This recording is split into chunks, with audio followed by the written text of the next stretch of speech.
Greetings, Realty Connect USA team.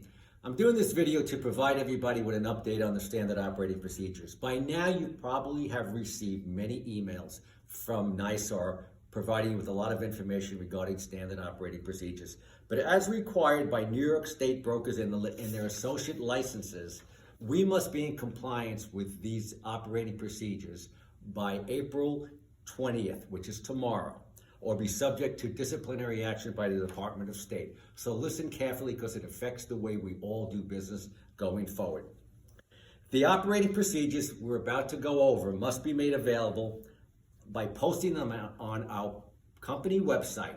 Don't worry about our company website. We will post our operating procedures on your company webpage as well. You must, however, post these operating procedures on any website that you individually run or any mobile applications that you have, such as Instagram, business Facebook pages, business YouTube pages. You must post the operating procedures on your personal pages as well. We will give you the paperwork to do that. So let's get right into the operating procedures if we can. Very simple. There are 3 of them that we all must comply with. Now, I will point out that there is no deviation from this.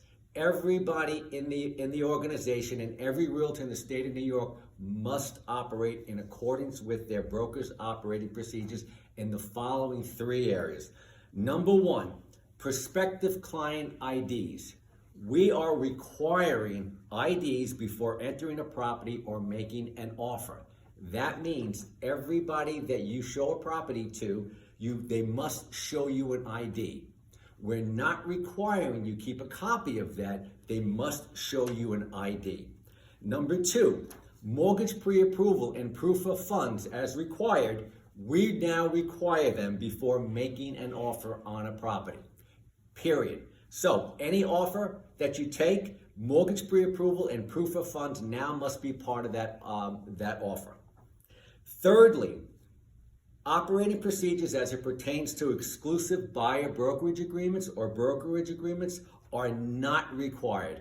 However, we do encourage them, but they are not required. So just to cover those 3 areas again. Prospective client IDs are required by Realty Connect USA before entering the property or making an offer. Number 2, mortgage pre-approval and proof of funds are also required before making an offer. And number 3, buyer brokerage agreements or exclusive brokerage agreements are encouraged but not required for buyers and or renters, okay?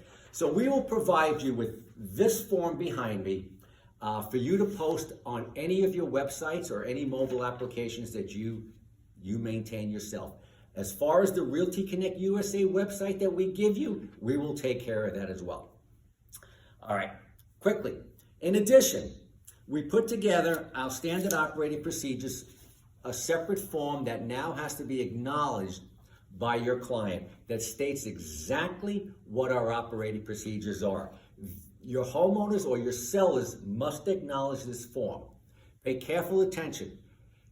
The sellers can override any one of our policies by their own requirements, which we provide space for right here on that form. Our requirements are simply stated.